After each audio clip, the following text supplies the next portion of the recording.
예, 반갑습니다. 기도하고 시작하겠습니다. 아버지 하나님, 우리를 구원하시고 하나님의 백성 삼아주시며 또 이 세상에 개입하시사 하나님의 구원의 역사를 이루어 가시니 감사를 드립니다. 교회사를 통해서 하나님의 일하심을 보게 하시고 이를 통하여 이 땅에 우리가 어떤 사명을 갖고 살아가는지 깨닫게 하여 주옵소서. 잘 이해될 수 있도록 인도해 주옵소서. 예수님의 이름으로 기도드리옵나이다. 아멘. 자, 오늘은 그 교회사 그 마지막 이제 마무리를 질 텐데요.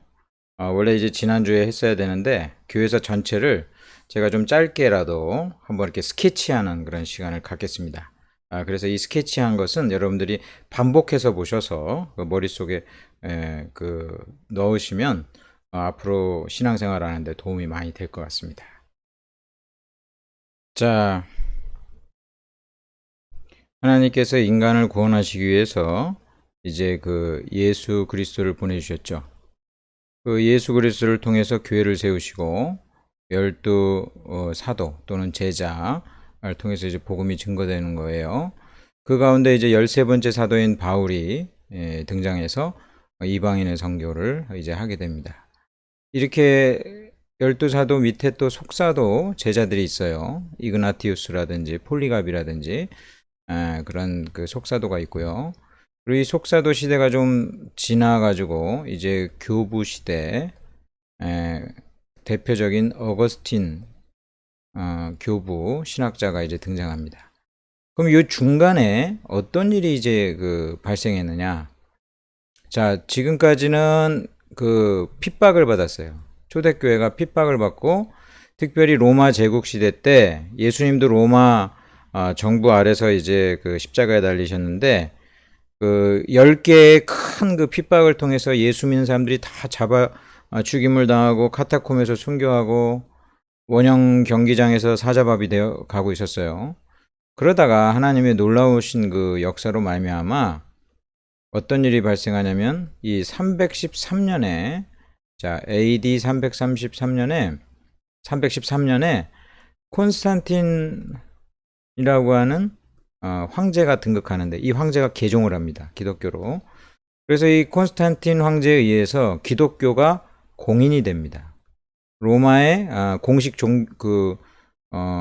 공적인 종교가 되고요. 그게 이제 국교가 됩니다. 로마의 이제 국교가 돼요. 이제 기독교는 명실상부 로마의 종교가 되면서 로마 제국이 있잖아요. 그 제국의 종교가 된 거예요.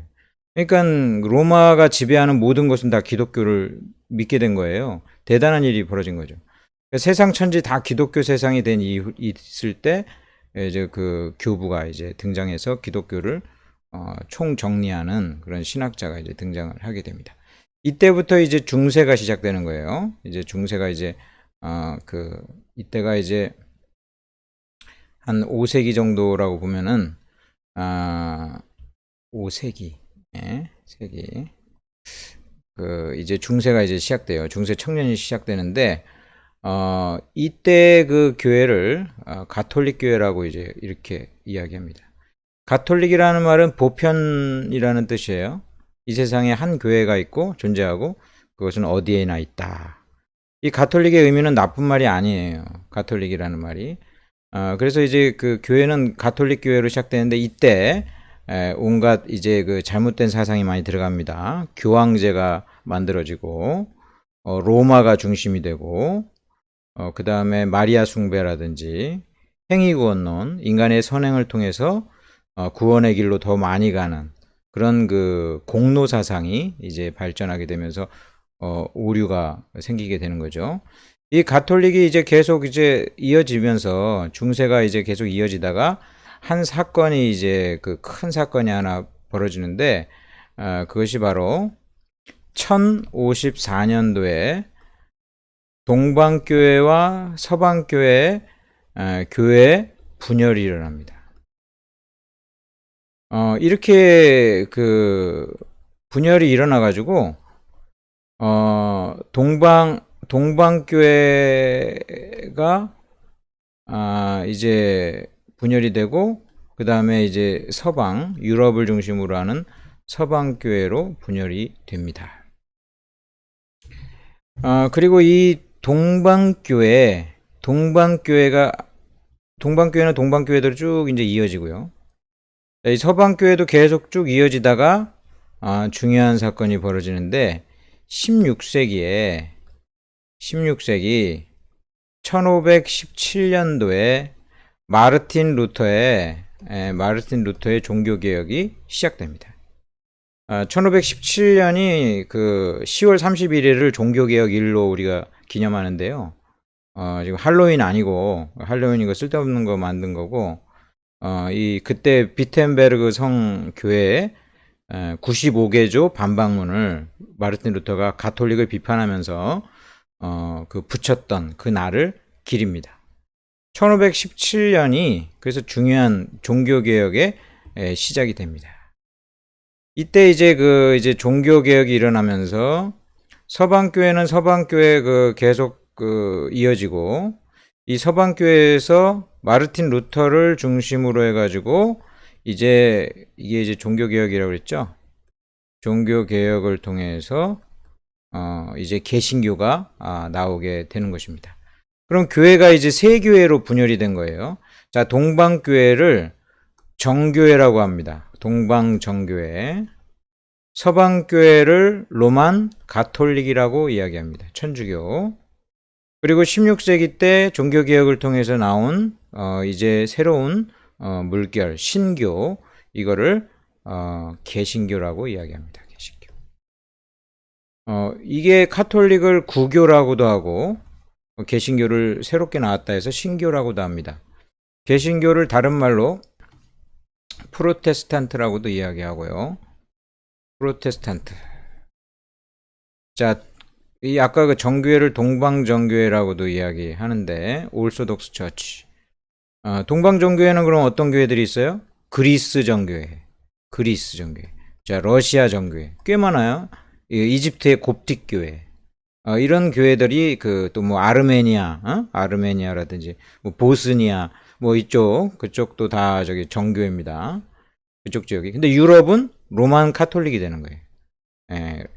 로마를 중심으로 하는 로만 가톨릭 이렇게 이제 되고요. 그 다음에 개신교는 아까 프로테스탄트, 신교 이런 식으로 이어지게 됩니다.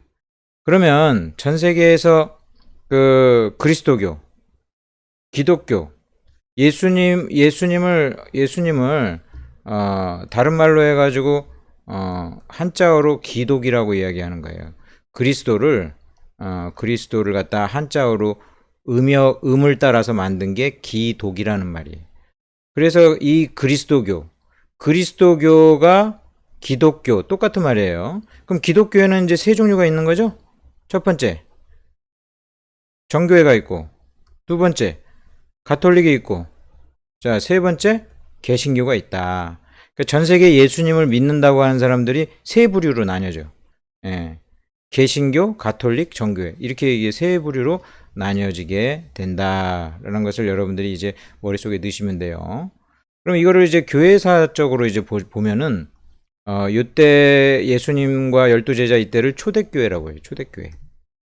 그래서 초대교회사 이렇게 나누고요. 이때 이제 교부까지를 이제 합치면은 이게 이제 고대 교회사가 되겠죠. 그 다음에 이제 중세, 천년, 보통 뭐 5세기에서 15세기라고 이제 크게 한번 봅시다. 그럼 약 1000년이죠. 이 중세 때가 이제 들고 16세기, 14세기에 르네상스가 일어나고 16세기 때 종교개혁이 일어난 거예요. 이거를 종교개혁 시대. 그 다음에 종교개혁 이후에 17세기, 18세기, 19세기 근대, 그리고 이 근대에서 19세기, 20세기, 21세기 현대 뭐 이런 식으로 이제 이어지는 거예요. 그러니까 우리가 교회사를 공부하면 초대교회사를 공부한다 그러면 이때를 공부하는 거고, 주로 중세 이전이다 그러면 고대 교회사고, 중세교회사, 종교개혁사, 근세 이렇게 시대적으로 구분이 되는 것입니다. 자, 여러분들이 이거를 여러 차례 보고 익히시길 바래요.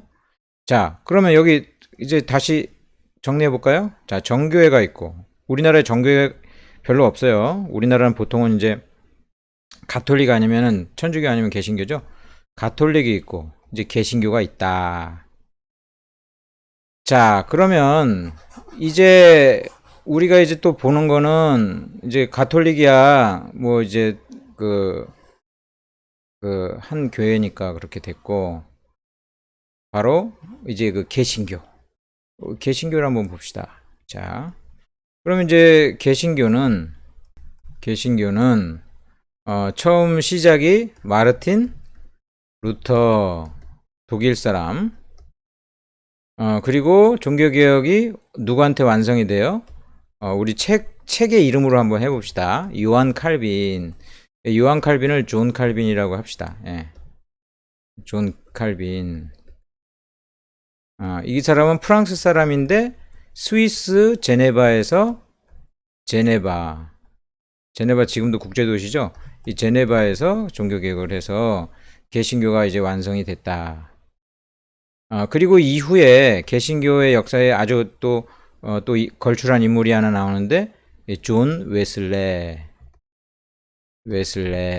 요한 웨슬레, 뭐 이런 정도 나옵니다.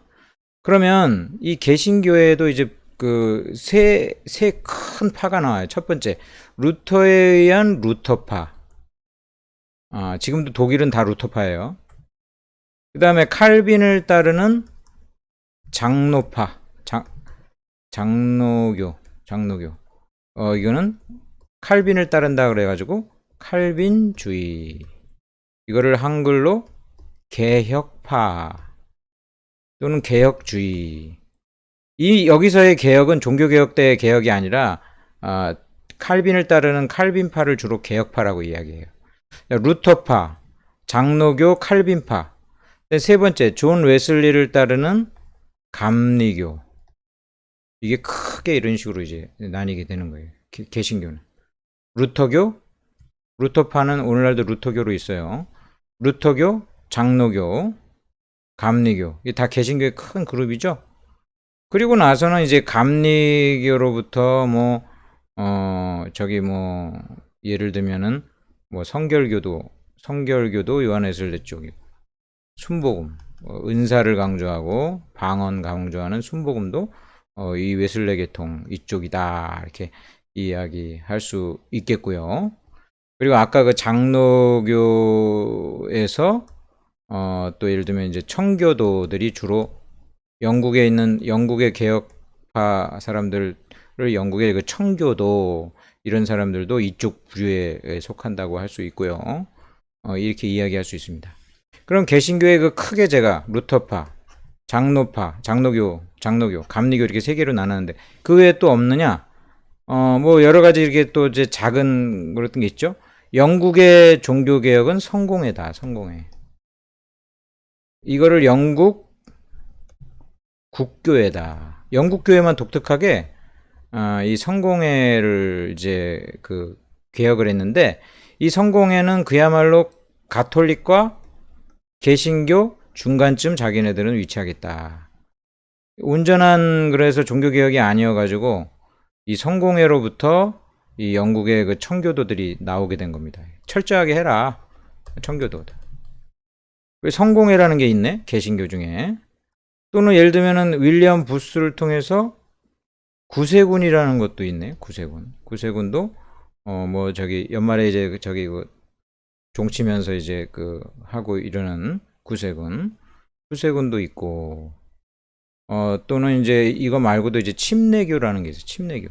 침례교는 여기에 속하진 않는데 옛날에 아무튼 그 침례교 또 흐름이 있어요. 개신교의 일파 중에 침례교 이렇게 또 등장하고요.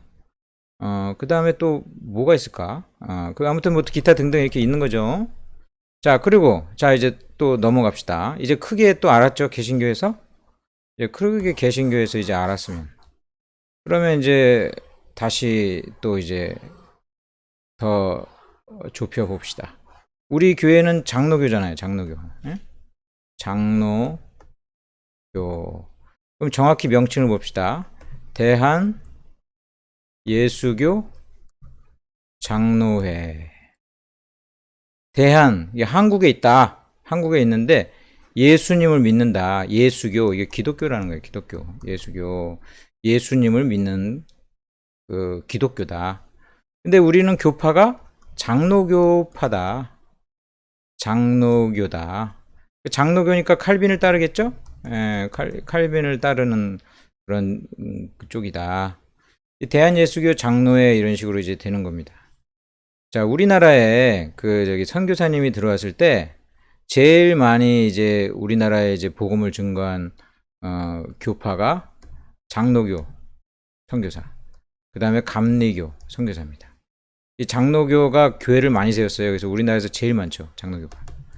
감리교는 뭐 학교 같은 걸 많이 세웠어요. 그래서 감리교는 그 미션 스쿨이 많아요. 여하튼 감리교도 그 우리나라에서는 인구로 치면은 2인자 정도 된다고 볼 수 있겠죠. 그러면 우리는 대한예수교 장로회죠.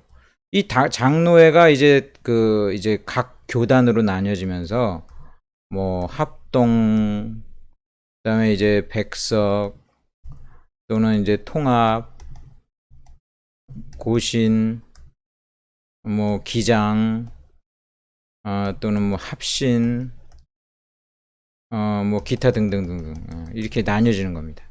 근데 이거 일단은 다 무시하고, 일단 우리는 대한예수교 장로회다. 이렇게 이 명칭을 알면은, 우린 기독교 중에서 개신교 장로교구나.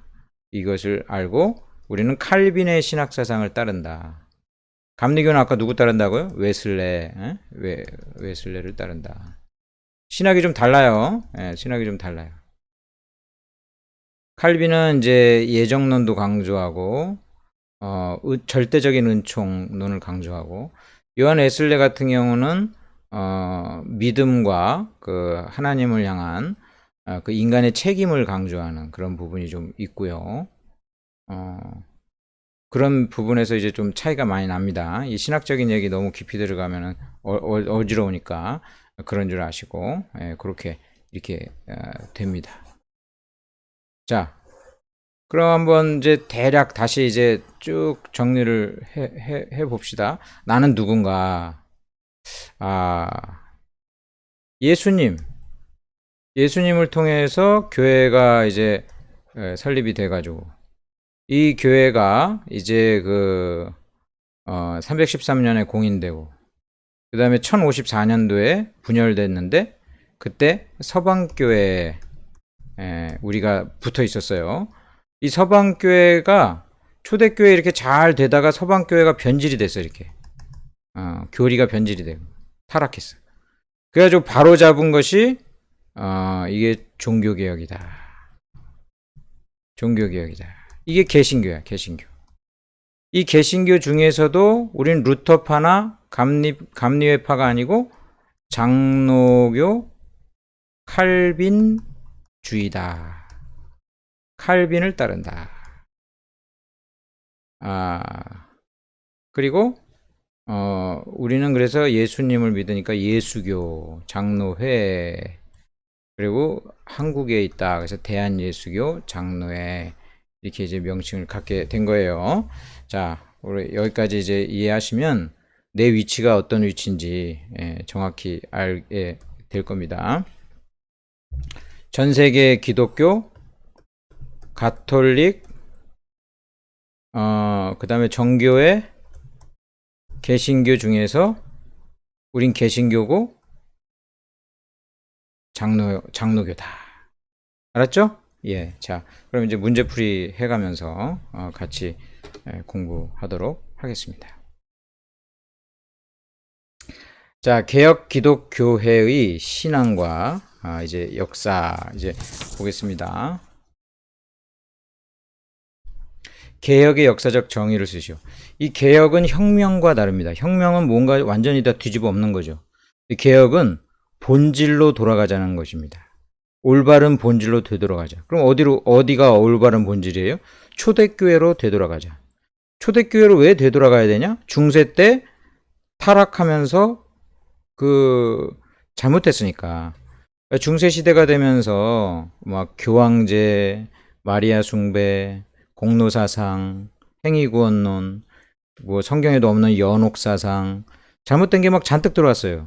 이거 다 제거하고 순수한 하나님의 말씀, 히브리어 헬라어로 쓰여진 그 원서 성경으로 되돌아간다. 바른 신앙으로 되돌아간다. 이게 개혁의 의미예요. 그러니까 개혁의 역사적 정의는 본래 근원으로 돌아간다. 그래서 우리가 초대교회를 굉장히 좋아해요. 그래서 초대교회를 회복하자. 그럼 개혁 기독교의 개혁자들 우리 한 3명만 얘기해 봅시다. 첫 번째 마르틴 루터죠. 1517년 마르틴 루터, 스위스 개혁자. 그리고 츠빙글리. 이 마르틴 루터랑 그 츠빙글리는 거의 그 세대가 비슷하고요. 한 30년 뒤에 요한 칼빈은 프랑스 사람이지만 스위스 제네바에서 개혁을 합니다. 그리고 요한 칼빈의 영향을 받은 영국 스코틀랜드를 개혁한 요한 낙스. 한 4명 정도 삼죠. 마르틴 루터, 츠빙글리, 요한 칼빈, 요한 낙스. 자, 3번 요한 칼빈의 생애에 대해서 간단히 쓰시오. 이거 간단히 쓸 수 없는데 이거 간단히 자꾸 쓰라고 해가지고. 자, 요한 칼빈은 프랑스 사람입니다. 존 칼빈인 프랑스 사람으로서 원래 그 집안은 카톨릭 집안이었죠. 그래가지고 어렸을 때는 성당을 계속 다녔어요. 그러다가 그가 이제 20대 초반에 법학 박사를 받고 그리고 이제 그 학자로서 출발을 하다가 회심을 합니다. 회심을 해요. 완전히 개신교로 회심해. 이 요한 칼빈이 회심하는데 결정적인 영향을 준 사람은 마르틴 루터나 어거스틴입니다. 그 칼빈이 어거스틴을 많이 읽었어요. 마르틴 루터 글도 많이 읽고. 성경을 보니까 이 사람들이 오라. 그래가지고 개신교인으로 완전히 회심하고 종교 개혁자가 되는 겁니다. 그래서 요한 칼빈은 이제 그 26살에 기독교 강요를 씁니다. 기독교 강요는 우리 개신교의 모든 신학이 집약된 마스터피스예요. 걸작. 그러니까 기독교 강요는 우리 특히 그 칼빈을 따르는 장로교인들은 꼭 읽어야 되는데 26살 때 썼어요. 근데 이게 초판은 이렇게 책이 한 권인데 이게 나이가 점점 들면서 이제 막 50 몇 살 때까지 한 4번 정도 개정을 하거든요. 개정을 하면서 이게 굉장히 커집니다. 한 4배 이상으로 커집니다. 그래서 최종판. 그래서 여러분들이 서점에 가면 기독교 강요 초판이 있고 최종판이 있고 최종판은 3권짜리예요. 여러분들이 일생 중에 한번 꼭 읽었으면 하고요. 우리 교회에서도 공부했으면 합니다. 기독교 강요를 썼다. 요한 칼빈 하면 기독교 강요 이렇게 쓰면 돼. 그 다음에 이제 그 프랑스 사람이지만 스위스에서 종교 개혁을 시작했다. 스위스 제네바에서 이제 제네바가 지금도 국제 도시죠. 벌써 저 때부터 국제 도시가 된 거예요. 그때부터 이제 종교 개혁의 중심지가 돼가지고 전 세계의 종교 개혁을 이루는 센터가 됩니다. 그래서 요한 칼빈은 제네바의 개혁자, 스위스 제네바의 개혁자, 프랑스 사람 이런 식으로 그 기독교 강요를 쓴 사람 이런 식으로 정도 이렇게 요약을 해보죠. 우리 장로교의 시조. 요한 칼빈의 제네바 개혁 운동. 요한 칼빈은 원래 좀 조용히 살려고 했었어요. 학자하고 좀 이렇게 좀 내성적인 사람이거든. 그런데 그가 스위스로 이제 무슨 그 핍박을 받아서 도망치다가 스위스의 한 여인숙에 이제 머물게 되는데 그때 당시 스위스의 종교개혁자가 있었는데 그 윌리엄 파렐이라고 하는 개혁자가 있었습니다. 이 파렐은 너무나 열정적인 사람인데 자기의 어떤 실력이 한계를 느끼고 있어서 너무 답답한 가운데 있는 거예요. 심장은 너무 뜨거운 사람인데 머리가 약간 없단 말이죠.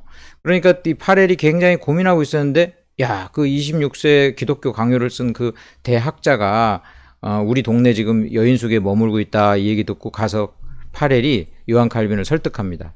당신 여기서 남아가지고 나랑 종교개혁을 하자. 그때 요한 칼빈이 거절하죠. 나는 그럴 만한 인물도 안 되고 조용히 책이나 쓰면서 난 조용히 살겠다. 그랬더니 파렐은 아주 그 다혈질이야. 불같이 화내면서 만약에 당신이 이런 하나님의 부르심을 거부한다면 당신의 모든 그런 어떤 학문이나 실력이나 이런 게 다 저주가 되라고. 아마 저주를 하는 거예요. 그래가지고 칼빈이 이 말을 듣고 하나님의 음성으로 듣습니다. 회개하고 돌이켜가지고 파렐과 함께 스위스를 일생 동안 개혁을 하는 센터가 되고요. 여기서 목사로서 살았고 매번 설교했고 그 다음에 신학자로 살았고 책을 이제 엄청 많이 써가지고 그 후대 영향을 줬고 또 스위스 제네바가 종교개혁을 하는 어떤 모델이 됩니다. 각 도시들이 다 제네바에 와서 유학하고 칼빈 밑에서 공부하고 각 나라로 흩어져서 종교개혁을 일으키는 그 센터가 됩니다. 자, 요한 칼빈은 굉장히 힘들게 살았어요. 특별히 건강이 안 좋았어요. 그래가지고 병이 한 20여 가지 있어요. 뭐 불면증, 위장병이 있어가지고 하루에 한 끼밖에 안 먹었어요. 그리고 또 뭐 치질, 치통, 아무튼 그 나중에 신장 결석까지도 생겨가지고 여러분 그때 당시 신장 결석 어떻게 뺐는지 아세요? 저기 마취 안 했어요. 마취 안 하고 째가지고 뺐다고. 완전 죽는 고통이에요. 그런 그 병을 많이 했는데도 얼마나 책을 많이 썼고 얼마나 위대한 일들을 했는지 몰라요. 그래서 요한 칼빈은 거의 하나님이 보내신 우리 장로교인들이 볼 때는 진짜 선지자 같은 사람이다. 요한 칼빈을 선지자라고 표현하는 전기가 많습니다. 그래서 이렇게 해서 이 장로교의 신학을 세웠다. 기독교 강요를 쓰고. 자, 그 밑에서 영국 사람이 배워가가지고 자기 조국인 스코틀랜드로 가는데, 이 영국이 4개 나라로 돼 있다고 전에 한번 얘기했잖아요. 알다시피 영국이 섬나라지만 스코틀랜드, 그 다음에 그냥 영국, 그리고 브리튼, 그리고 또 웨일즈, 또 아일랜드. 아일랜드도 뭐 북아일랜드, 남아일랜드 뭐 이렇게 나뉘어 있지만 아무튼 아일랜드. 뭐 이런 식으로 4개가 나뉘어져 있는데 그 중에서도 이게 스코틀랜드 사람이거든. 이 요한 낙스는 그래서 제네바에 가가지고 칼빈에게 이제 장로교 신학을 배우고 또 성경을 배우고 자기 조국으로 와서 하나님께 기도합니다. 하나님 스코틀랜드를 내게 주십시오. 아니면 제게 죽음을 주십시오. 하나님께 간절히 기도해가지고 응답돼가지고요. 요한 낙스가 스코틀랜드 가가지고 스코틀랜드 전체가 다 완전히 개혁됩니다. 장로교의 본산지가 됩니다. 오늘날도 스코틀랜드 가잖아요. 그 스코틀랜드에 있는 신앙인들은요, 우리 장로교인들이랑 똑같아요. 예, 신앙이 똑같고 똑같아. 같이 대화해 보면 멘탈이 똑같아. 예, 여러분 스코틀랜드 가가지고 장로교회 여러분들이랑 거의 믿는 신앙이 멘탈이 똑같다고. 아무튼 요한 낙스 그런 종교개혁 스코틀랜드를 개혁했다. 장로교의 본산지가 됐다. 자, 근세 기독교회로도 이제 넘어갑시다. 이거 엄청 시대가 팍팍 넘어가네요. 몇백 년씩이. 자, 웨스트민스터 신앙고백에 대해서 얘기해봐라. 자, 아까 영국은 무슨 뭐라 그랬어요? 영국은 성공회라고 그랬죠? 성공회. 앵글리칸 교회. 앵글리칸이 뭐 영국이란 뜻이죠. 잉글랜드. 이게 이제 국교회라고 돼. 나라가 완전히 교회가 하나야. 성공회. 영국은 성공회. 독일은 루터 교회. 이렇게 완전히 딱 국가교회예요. 국가교회. 영국 성공회가 아까 말했듯이 가톨릭이랑 개신교 중간쯤 하니까 정말 종교개혁을 더 분명하게 하고 싶은 사람들은 이게 뭐야, 가톨릭도 아니고 개신교도 아니고 이게 뭐야, 이렇게 된 거예요. 그러면서 보다 더 온전한 더 분명한 개혁을 하기 원하는 사람들이 영국의 청교도가 이제 나타납니다. 청교도. 이게 퓨리파이 하자는 거예요. 퓨리턴이라고 그러거든요. 퓨리파이. 정결하게 완전히 개혁을 제대로 하자. 이 청교도의 대부분은 장로교 칼빈주의자들이에요. 칼빈주의자. 에? 칼비니즘. 뭔가 주의. 칼비니즘. 이 칼비니스트들이야. 이 청교도들이. 그래가지고 이 청교도들이 막 개혁하자고 하다가 어느 때에 청교도가 나라의 정권을 잡은 적이 있어요. 그때 영국의 대표적인 교회가 웨스트민스터야. 웨스트민스터. 지금도 있죠. 국가에 뭐 영국 여왕이라든지 뭐 즉위식을 한다든지 뭐 할 때 다 여기서 한단 말이에요. 웨스트민스터 성당이라고도 하고 사원이라고도 얘기하고 예배당이라고 얘기해도 좋습니다. 이 웨스트민스터 사원에서 청교도 종교개혁에 맞는 장로교 교리를 만드는데 이때 만들어진 게 첫 번째 웨스트민스터 신앙 고백서. 이거 웨스트민스터 신앙 고백서라는 고백서고요. 두 번째가 웨스트민스터 대요리 문답. 이 대라는 거는 이제 크다 이거야. 크다. 대요리 문답. 그 다음에 세 번째가 웨스트민스터 소요리 문답. 대요리 문답보다는 좀 작다는 거지. 작다. 소요리 문답. 여러분들은 이 소요리 문답 알죠? 107개의 문답으로 되어진 것으로서 소요리 문답 1번 잘 알죠? 설교도 하고. 인간의 제일 되는 목적은 무엇이냐? 하나님을 영화롭게 하는 것과 그를 영원토록 즐거워하는 것이다. 이게 소요리 문답 1번이거든요. 이런 식으로 107개의 문답을 만든 거야. 문답이라는 것은 묻고 답하고 이런 형식으로 교리서를 만든 거야. 교리서. 그래서 이 웨스트민스터에서 신앙고백서와 대소요리 문답을 만든 것이 이게 우리 장로교의 표준적 교리다. 이렇게 이해하시면 돼요. 자, 그러면 다시 한번 정리해 봅시다. 우리가 이제 장로교회죠. 우리가 그 장로교회. 그러면 장로교인들은 무엇을 믿느냐? 장로교인들은 칼빈을 따른다. 칼빈의 신학을 따른다. 칼빈의 신학에 있어서 굉장히 다른 거와 구별되는 것이 절대 은총론이에요. 오직 하나님의 은혜로 구원한다. 이 은총사상, 절대 은총사상, 이 절대 은총사상은 그래서 예정론에 대한 강조로 이루어져요. 우린 선택을 굉장히 강조해요. 하나님 은혜로 구원받는 이 선택론을 굉장히 중요시 여겨요. 칼빈의 신학을 갖고 있는데 그 칼빈의 신학이 잘 정리된 것이 바로 웨스트민스터 신앙고백서 대요리 문답 그 다음에 소요리 문답이다. 자, 칼빈의 신학은 아까 책으로는 기독교 강요.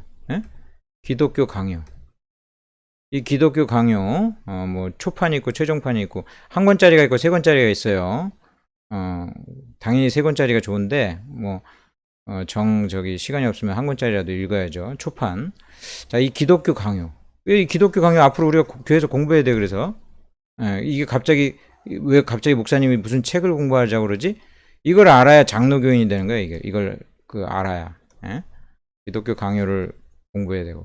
또 좀 대요리 문답은 목회자들을 주로 위한 것일 수 있으니까 소요리 문답 107개의 문답으로 되어진 이 소요리 문답도 공부해야 돼. 장로교인이라면 다른 개신교파와 다르게 기독교 강요 공부하고 소요리 문답 공부해야 된다. 이렇게 여러분들이 좀 이제 이해를 하시고 앞으로 내가 이런 거 강조하고 공부하자고 그럴 때 내가 이거 공부해야 되겠구나. 이제 그렇게 아셔야 돼요. 자, 이제 그렇게 이제 넘어가죠. 청교도 운동이란 무엇이냐? 여기 있죠. 영국의 성공회 미온한 그러니까 제대로 하지 않는 종교개혁에 대해서 철저하게 개혁을 하자고 하는 주로 칼빈주의자로 뭉쳐진 그런 운동이었습니다. 이 청교도들이 나중에 신앙의 자유를 위해서 메이플라워 타고 미국으로 가는 거예요. 미국의 선조가 되는 거예요. 그러니까 미국은 그 선조가 굉장히 신앙이 철저한 장로교인들이 미국의 선조예요. 그런데 미국에 또 다른 부류가 있죠. 미국의 막 범죄자들도 거기 넘어가고 돈 벌러 엘도라도 황금을 위해서 가고 그런 사람들이 있단 말이에요. 그러니까 미국에는 두 가지 그룹이 존재했어요. 신앙적인 어떤 그런 사람들.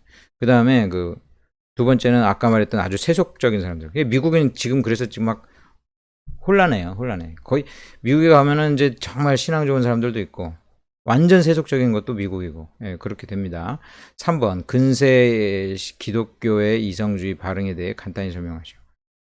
간단히 설명하려니까 간단히 설명해야지 이거. 간단히 설명하는 게 힘들어요.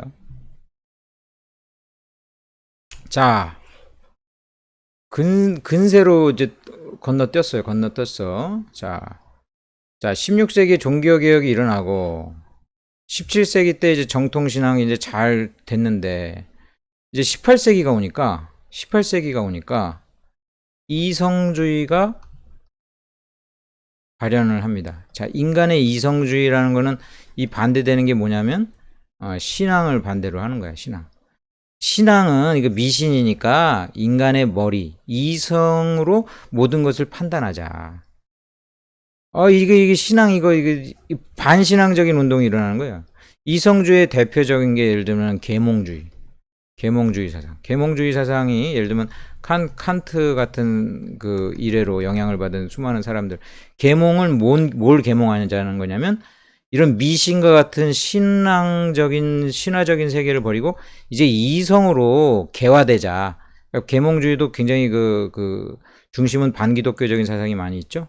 자, 이성주의가 계속 이제 발전하면서 계몽주의, 나중에는 이제 진화론도 나오고, 그 다음에 또는 뭐 이신론이라는 것은 하나님은 있지만 하나님이 이 세상에 개입하진 않는다. 뭐 이런 이신론 사상도 신앙으로 되게 많이 막 했어요. 그 다음에 또 뭐 자유주의 기독교도 이성주의로 기독교를 재구성하자는 거야.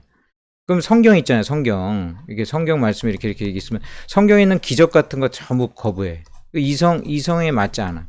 예수님이 무리를 걸으셨어? 말도 안 되는 얘기야. 이거 다 빼버려. 성경에 있는 내용에 이성이랑 이성적이지 않은 건 다 빼버려. 오병이요? 이거 그냥 쓴 거야, 이거. 성경은 그냥 책일 뿐이야, 책. 다 비판해요. 남는 게 뭐냐? 성경에 남는 게 그냥 서로 사랑하라. 이런 교훈이 남는 거야, 교훈. 슈바이처 같은 사람. 맨 처음에 신앙인이었는데 나중에 예수님 안 믿어요. 그냥 서로 사랑하자. 성경은 그냥 서로 사랑하자는 교훈만 있다. 이게 자유주의입니다. 자유주의 기독교는. 그래서 이거 기독교 아니야, 이거. 기독교도 아니라고. 이 계몽주의 이 중간쯤에 어떤 사건이 또 하나 있냐면 예를 들면은 프랑스 대혁명이 있습니다. 프랑스 대혁명은 좋은 거죠, 사실은. 왜냐하면 그 전제적인 왕정을 깨부시고 민주주의를 이룬 거잖아요. 왕을 목을 달았어. 예, 왕을 죽였어. 대단한 그 민주주의 혁명을 이룬 것은 좋았는데 이 프랑스 대혁명의 일부는 반기독교 그게 있습니다. 이 세상에 있는 교회를 다 없애자. 주일날 없애자. 이런 것이 프랑스 대혁명 때 일어났어요. 그래가지고 이게 프랑스 대혁명에 좋은 점이 있고 모든 운동에 이제 좋은 점이 있고 나쁜 점이 있는데 이처럼 이성주의 안에 다 들어갑니다. 인간이 주인이 되자는 거야. 인간이 주인이고 이성을 가지고 모든 것을 판단한다. 신앙적인 것을 버리기 시작한 게 바로 이 18세기서부터 이루어진 것입니다. 그래서 지금은 이 18세기 다 영향을 받아가지고 이 자유주의적이고 진화론적이고 진화론에 의하면 신은 없고 인간은 우연히 그 무생물에서 생물이 만들어지고 저등생물이 고등생물이 되면서 만들어진 산물이죠. 뭐 그런 식으로 생각한다든지 그런 것들이 이렇게 일어나게 됩니다. 자, 그리고 이제 그럼 뭐 그 정도로 하죠. 4번 근세 기독교의 이단 종파들이다. 뭐 대표적으로 뭐 여호와의 증인이라든지 퀘이커 알죠? 퀘이커는 그 뭐 오트밀도 있죠. 그것도 이제 그 퀘이커 거기서 따온 건데 퀘이커는 이제 그 말씀을 읽고 우리는 믿고 이제 신앙생활이 그렇잖아요. 설교도 듣고. 근데 퀘이커는 신비주의입니다. 그래서 모여가지고 어떤 특별한 설교하지 않고 그냥 그 어떤 영적인 영감을 받아서 하는 신비주의 그런 교파도 있고요. 또 삼위일체 교리를 아까 안 믿는 그 여호와의 증인, 예수님이 하나님보다 급이 낮아. 뭐 그런 어떤 삼위일체론 믿지 않는 어떤 그 여호와의 증인도 대표적으로 있고요. 우리나라 같은 경우는 이 통일교가 아주 이단의 그 시조가 됐습니다. 통일교 문선명 통일교 이래로 지금은 이제 신천지 그 다음에 그 하나님의 교회, 대표적인 그런 이단들이라고 할 수 있죠. 이 외에도 아무튼 아까 얘기했던 그 정통 교파 말고는 다 불건전한 이단들이라고도 볼 수 있어요. 개신교에서 이단들이 많이 나왔어요. 자, 5번 근세 기독교의 역사적 흐름을 쓰시오. 이 근세 기독교의 역사적인 흐름, 한번 이제 또 이야기를 해보자면, 우리 이제 이렇게 한번 설명을 해보죠. 이제 근세로 이제 넘어와가지고, 크게 지금 현재는 한 3가지 정도의 신앙 형태가 있다고 이제 생각해 볼 수 있습니다. 역사적 어떤 정통주의, 정통주의 신앙, 우리가 있는 이런 그 성경을 그대로 믿고 그리고 건전한 교리를 갖는 그런 정통주의 신앙이 있다. 이성주의 신앙이 있다. 이성주의 신앙이 있다. 이성을 가지고 성경을 재구성하는 이성주의 신앙. 그게 자유주의죠? 자유주의. 그게 사실 기독교도 아니고. 자, 3번째가 신비주의 신앙이 있다. 신비주의. 신비주의 신앙. 어떤 그 성경을 중요시 여기지만 이 교리보다는 체험을 강조하는 거예요. 체험. 은사라든지 뭐 은사라든지 그런 걸 강조하는 신비주의 신앙이 있다. 장로교는 정통주의 신앙에 가깝고 순복음은 신비주의 신앙에 좀 가깝다고 볼 수 있죠. 근데 신앙은 뭐 그 순복음 교회도 교리를 믿고 우리도 체험을 강조해요. 근데 이제 주된 게 뭐냐 이제 이렇게 볼 때 크게 이런 식의 그 흐름들이 있다. 그래서 목사님들도 다 좀 그 보면 개인적으로 좀 달라요. 교리를 강조하는 분이 있고 막 기도 강조하면서 체험만 강조하는 그런 목사님도 있고 상당히 이성적인 훈화 같은 말씀만 하는 목사님도 있고 여러분들이 이걸 구분하셔야 됩니다. 우리는 당연히 정통적인 그런 신앙이죠. 성경과 교리에 입각한 정통적인 신앙. 장로교는 그리고 약간 그 신비주의적인 경향보다는 지성적인 쪽이 더 강조가 됩니다. 말씀 중심. 여기 성경이라니까 말씀 중심. 설교를 굉장히 강조하고 이렇게 이제 되겠습니다. 성경을 우리는 있는 그대로 하나님 말씀으로 믿죠. 자, 그렇게 3 부류의 어떤 흐름으로 그냥 쓰세요. 끝났네. 벌써 끝났어요. 여기서 잠깐 언급할 게 참 있습니다. 한국 교회에 대해서 조금 좀 더 얘기하다가 말았는데, 한국은 이제 그 천주교는 보통 200년 역사로 봅니다. 근데 개신교는 뭐 100년, 근데 100년에서 더 많이 이제 불었죠? 뭐 이제 근데 아무튼 100년의 어떤 그 이후의 역사로 본다면 선교 역사가 초기에 장로교 선교사 그리고 감리교 선교사. 자, 장로교 선교사의 대표적인 언더우드 선교사 지금 연세대를 설립한. 그 다음에 감리교 선교사가 아펜셀러. 이 2 사람이 같이 왔어요. 같이 배 타고 왔다고. 같이 장로교랑 감리교랑 같이 왔어. 그래가지고 우리나라가 이 장로교 감리교가 굉장히 강하고요. 그 다음에 우리 장로교에서 보수주의적이고 이게 복음적인 성경을 있는 그대로 믿는 보수주의의 신학의 어르신은 박형룡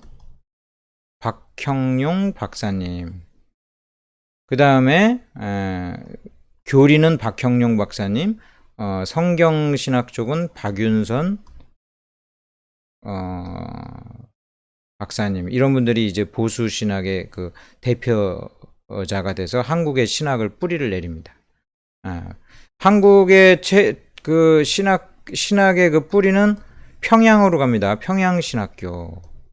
최초의 신학교인 평양신학교. 옛날에 평양은 지금 북한에 완전히 그건데 옛날에는 한국의 기독교의 중심지가 이 평양이었어요.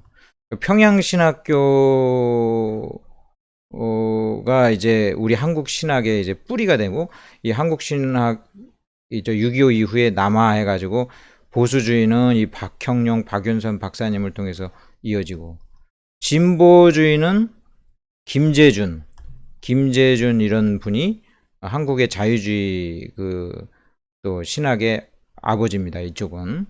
그래서 이쪽으로 쭉 가고,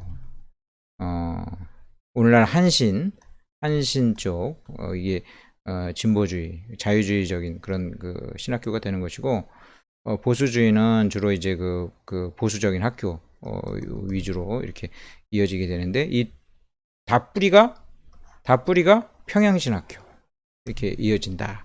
여러분들이 그냥 상식적으로 이렇게 그 정도 아시면 좋겠습니다. 좀 거칠게 이야기했는데요. 여러분들이 잘 이해 주시라 믿고요. 자, 이제 교회사는 마쳤습니다. 기도하겠습니다. 아버지 하나님 감사드립니다. 우리 한국에 복음을 전해주시고 또 하나님의 교회가 든든히 세워지게 하여 주셔서 감사를 드립니다. 역사적인 그 모든 흐름을 통해서 우리가 누구인지 다시 한번 깨닫게 하시니 감사를 드립니다. 하나님 말씀을 그대로 믿고 바른 교리 위에 서는 굳건한 믿음 생활 되게 하여 주옵소서. 예수님의 이름으로 기도드리옵나이다. 아멘. 수고하셨습니다.